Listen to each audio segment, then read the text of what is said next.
Good morning student. Class 11th की 10th poem है बेटा हमारी आओ मिलकर बचाएं, जिनकी कवियत्री हैं निर्मला पुतुल। सेकंड पैराग्राफ तक हम व्याख्या कर चुके हैं। अब थर्ड पैराग्राफ है यानी कि निर्मला पुतुल की जिन परिचय भी कर चुके हैं। थर्ड है हमारा नाचने के लिए खुला आंगन, गाने के लिए गीत, हंसने के लिए थोड़ी सी खिलखिलाट, रोने के लिए मुट्ठी भर एकांत। सबसे पहले हम इसका प्रसंग लिखेंगे। प्रस्तुत पद्यांश हमारी हिंदी की पाठ्य पुस्तक आरो भाग 1 में संकलित आओ मिलकर बचाए नामक कविता से ली गई हैं। इनमें इनकी लेखिका निर्मला पुतुल है। इन पंक्तियों में कवियत्री ने मानव जाति के इस विनाश को रोकने का हर संभव प्रयास किया गया है ताकि बच्चे, बूढ़े, पशु पक्षी सभी क्या कहें शांति और संतुष्टि मिल जाए। क्योंकि यदि हम वनों को काट देंगे तो उसमें बच्चे, बड़े, बूढ़े यानी कि सभी को कठिनाई होगी। और हम सभी मिलकर यदि इस प्रकृति के विनाश को रोकेंगे तो सभी लोग क्या करेंगे, शांति व संतुष्टि से रह पाएंगे। उसके बारे में बताते हुए कहा है। अब इसके बाद में व्याख्या है कि नाचने के लिए खुला आंगन चाहिए। कवियत्री मानव जाति से आग्रह करती हैं कि हम सभी व्यक्ति मिलजुल कर ऐसी कोशिश करें कि सिमटती जा रही, समाप्त होती जा रही धरती में प्रत्येक मनुष्य को नाचने के लिए खुला आंगन चाहिए। कवियत्री मानव जाति से आग्रह करती है कि हमें सभी ने मिलजुल कर ऐसी कोशिश करनी चाहिए कि हमारी समाप्त होती जा रही वनस्पति को हम सभी मिलकर रोकें ताकि सभी व्यक्तियों को नाचने के लिए हमें क्या मिल सके, खुला आंगन मिल सके। गाने के लिए गीत चाहिए और हम क्या करेंगे, हम उन गीतों को भी बचा पाएँ जो खुशी के समय हमारे मुख पर फूट पड़ते हैं। यानी कि खुशी से हम जो गीत गाने लगते हैं हमारे चेहरे पर एक थोड़ी सी हंसी मुस्कुराहट सी होती है। हंसने के लिए थोड़ी सी खिलखिलाहट चाहिए। हमारी कोशिशों से सभी के चेहरों पर थोड़ी सी हंसी, थोड़ी सी खिलखिलाहट व मुस्कान वापस लौटे आए। क्या ये हमारी कोशिशों से सभी व्यक्तियों के, पशुओं के, बच्चों के चेहरों पर थोड़ी सी हंसी व मुस्कुराहटें लौटे आई। आज मानव को ऐसे थोड़े पल भी मिल सके जिसमें वह अपने कार्यों का लेखा जोखा कर सकता है। रोने के लिए मुट्ठी भर एकांत चाहिए। वह कहते अपने गलत कार्यों के लिए जब आंसू बहा सकें तो उन्हें अपने गलत कार्यों के लिए हमें रोने के लिए क्या चाहिए, थोड़ी एकांत, मुट्ठी भर एकांत जमीन भी चाहिए जिसे हम सुधारने के लिए क्या करें, एकांत में बैठकर सोचें, समझ सकें उसे। बच्चों के लिए मैदान चाहिए। हमें सभी व्यक्तियों ने मिलजुल कर अपनी विनाश होती जा रही इस वनस्पति को, प्रकृति को काटने से, विनाश होने से इसे रोकना चाहिए ताकि हमारे बच्चों को खेलने के लिए मैदान मिल सके। क्योंकि जो आदिवासी जो लोग होते हैं वे आदिवासी लोग तो वनों में रहते हैं और उनके बच्चों के लिए खेलने के लिए मैदान कहाँ मिलेंगे, और उन्हीं वनों के अंदर ही हैं।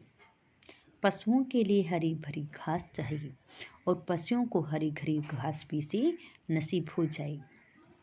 बूढ़ों के लिए पहाड़ों की शांति चाहिए और यानी कि बुजुर्गों को प्रकृति के आसपास रहकर जो शांति प्राप्त होती है वो भी उन्हें मिल सके। और जहाँ प्रकृति के विनाश के कारण बच्चों, बूढ़ों और पशुओं को अपेक्षा सभी वस्तुओं की प्राप्ति नहीं होती। यदि हम अपनी इस प्रकृति का विनाश हो जाता है तो उस समय किसी को भी शांति की प्राप्ति नहीं होती है। इसलिए हमें इनको अपनी प्रकृति, सभी व्यक्ति यदि मिलकर हम अपनी प्रकृति को विनाश होने से बचाना चाहते हैं तो हम बचा सकते हैं। इसके बाद में इनका काव्य सुंदरी या विशेष, इसमें क्या है काव्य सुंदरी में इसमें कवयित्री ने प्रकृति के अस्तित्व और मानव हंसी, शांति और खुशी के लिए मिलजुल कर रहने का प्रयास किया गया है। शांत रस है, प्रसाद गुण है, छंद मुक्त कविता है, अनुप्रास, पुनरुक्ति आदि अलंकारों का प्रयोग किया गया है और खड़ी बोली है। ये विशेष और काव्य सुंदरी है। क्वेश्चन आंसर है। इसमें कवयित्री का नाम क्या है? निर्मला पुतुल। कविता का नाम क्या है? आओ मिलकर बचाएं। कवयित्री किन गीतों को बचाने की बात कहती है? कवयित्री उन गीतों को बचाने की बात करती हैं जो खुशी के समय हमारे मुख पर फूट पड़ते हैं। हमारे प्रयासों से कवयित्री मानव को क्या मिलने की बात करती हैं? कवयित्री का कहना कि हमारे प्रयासों से आज की भागदौड़ भरी जिंदगी में मानव को एकांत में थोड़े से पल मिल सके जिनके लिए वह हर प्रकार के कार्यों का लेखा जोखा कर सके। अगले, कवयित्री ने किस प्रकार की चिंता व्यक्त की है? कवयित्री ने आज के वातावरण पर अपनी चिंता व्यक्त की है। किन कारणों से लोगों की अपेक्षित वस्तुओं की प्राप्ति नहीं हो पाती है? जहाँ प्रकृति का विनाश होता है वहाँ बच्चे बड़े बूढ़े पक्षियों तक की अपेक्षित वस्तुओं की प्राप्ति नहीं हो पाती है। कवयित्री किन गलत कार्यों को सुधारने का संकल्प लेने की बात करती है? कवयित्री लोगों के गलत कार्यों के लिए आंसू बहाने और उन्हें सुधारने का संकल्प लेने की बातें करती हैं। कवयित्री ने बच्चों, पशुओं और बुजुर्गों को क्या प्राप्त होने की बात कही है? कवयित्री ने बच्चों को खेलने के लिए मैदान, पशुओं के लिए हरी भरी घास और बुजुर्गों के लिए एकांत में आसपास रहकर शांति की प्राप्ति हो सके। आदिवासी समाज की किन बुराइयों की ओर संकेत किया गया है? आदिवासी समाज द्वारा तीर, धनुष, कुल्हाड़ी का प्रयोग, परंपरागत शिकार करना, लोगों को अशिक्षित, जागरूकता की कमी आदि उनकी उन्नति के मार्ग में रुकावट आदि के लिए कहा गया है। बस्तियों को शहर की किस आबो हवा से बचाने की आवश्यकता है? बस्तियों को शहरी प्रदूषित वातावरण से बचाने की आवश्यकता है। अब इसके कुछ क्वेश्चन आंसर हैं। जैसे फर्स्ट क्वेश्चन है, आप अपने शहर या बस्ती को किन चीज़ों से बचाना चाहेंगे? हम अपने शहर और बस्ती को बढ़ते हुए प्रदूषण, प्राकृतिक संपदा आदि के विनाश को से बचाना चाहेंगे, क्योंकि पर्यावरण हमारे और हमारे शहर के लिए एक कवच की भांति है।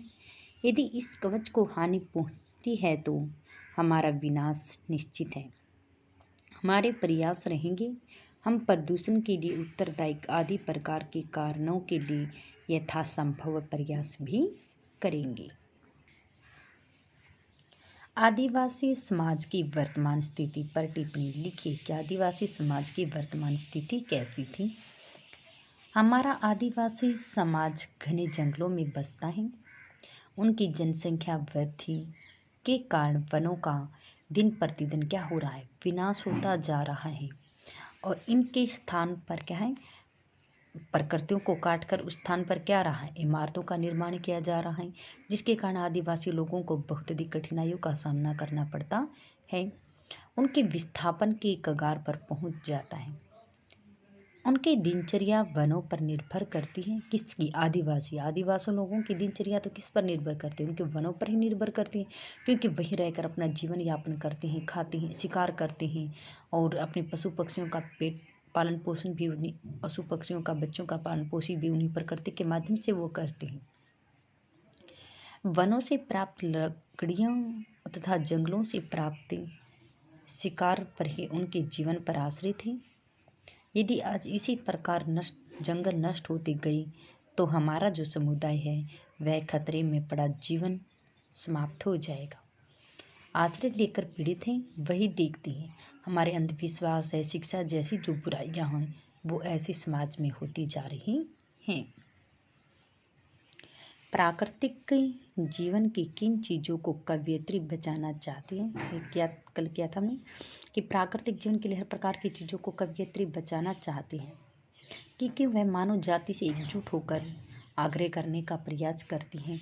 जंगलों की जो ताज़ी हवा वे विलुप्त होती जा रही है, समाप्त होती जा रही हैं। नदियों का पवित्र जल प्रदूषण होने से मलिन होता जा रहा है। मिट्टी की सुगंध आदि कीटनाशक दवाएं कारण बचाते जा रही हैं। बच्चों के लिए मैदान, पशुओं के लिए हरी भरी घास, बूढ़ों के लिए पहाड़ों की शांति। इन पंक्तियों में कवयित्री किसकी ओर संकेत करती है? किन पंक्तियों के द्वारा कवयित्री मानव के भविष्य की ओर सचेत करती हैं कि प्राकृतिक संसाधनों का विनाश दिन प्रतिदिन क्या होता जा रहा है। तो उसमें कहते हैं कि यदि प्राकृतिक विनाश हो जाएगा, यहाँ पर मकान आदि चीज़ें बनेंगी, तो इसलिए हमें ये चीज़ें बनेंगी तो हमें क्या करना पड़ेगा, तो उसमें बच्चों के खेलने के जो स्थान होते हैं वो समाप्त हो जाएंगे। पशुओं के लिए जो हम हरी भरी घास उगाते हैं वो भी समाप्त हो जाएगी। और बूढ़े प्राकृतिकता को देखकर अपने जीवन शांति के लिए जो प्रयास करें वो भी सफल निष्फल हो जाएंगे। बस्तियों को नंगी होने से बचाने के लिए कवयित्री का क्या अभिप्राय है कि हमारी उजड़ती जा रही जो प्रकृति होती है उसे बचाने के लिए हम हर संभव प्रयास कर रहे हैं। मानव और वनस्पति रहित हो जाएं। प्रकृति लगातार हमारी ऐसी उजड़ती जा रही है। संथाली समाज विस्थापित होता जा रहा है और ऐसी संपदा के कारण मानव से भी रहित होती जा रही है। संथाली समाज में नव चेतना कैसे लाई जा सकती है कि संथाली समाज में फैली हुई जो बुराइयां होती हैं इसमें इसकी कवयित्री निर्मला पुतुल जी उनकी ओर संकेत करती हैं। हर प्रकार की अपनी वनस्पति को बचाने के लिए उसने हर संभव प्रयास कर रही हैं, कोशिश कर रही हैं। ऐसी बुराइयां समाप्त होती जा रही हैं और आदिवासी लोगों का जो जीवन होता है वह खतरे में पड़ता जा रहा है। और उन संथाल क्षेत्र से की मिट्टी की जो सुगंध होती है वो मिट्टी की सुगंध भी क्या हो रही है, समाप्त होती जा रही। तो आदिवासी की वर्तमान दशा बताई गई थी। अब कैसे भीतर की आग क्या होती है? भीतर की आग का शाब्दिक अर्थ उनके अंतर्मन का उत्साह है, क्योंकि कवयित्री इनका प्रयोग आदिवासियों के जीवन में व्याप्त उनके उमंग, उत्साह, जोश, आक्रोश आदि भावनाओं को व्यक्त करने के लिए करती है। आओ मिलकर बचाएं किसके द्वारा रचित है? निर्मला पुतुल के द्वारा। कवयित्री किस जीवन के अनछुए पहलुओं से परिचय किया गया आदिवासियों का? किस समाज की बेबसी को प्रकट किया गया है? संथाली समाज की। प्रकृति के विनाश और विस्थापन के कारण किसका समाज संकट में है? आदिवासी लोगों का है। अपनी बस्तियों को नंगी होने से किसकी आबो हवा से बचाना चाहिए? शहरों की। धनुष की डोरी का किसका प्रतीक है? शिकार माना जाता है। नाचने के लिए हमें कैसे आंगन की रक्षा की आवश्यकता होती है? खुला। और हंसने के लिए आवश्यकता होती है थोड़ी सी खिलखिलाहट की। और रोने के लिए क्या चाहिए? मुट्ठी भर एकांत चाहिए। और बूढ़ों के लिए आवश्यक है पहाड़ों की क्या चाहिए? शांति चाहिए। ठीक है, ये क्वेश्चन आंसर हमारे क्या होने चाहिए? ठीक है, हमारे अभ्यास के हो गए हैं, कुछ परीक्षा उपयोगी हो गए हैं, बहुविकल्पीय क्वेश्चन आंसर हो गए हैं और ये सभी हमारे क्या होने चाहिए? Right plus learn.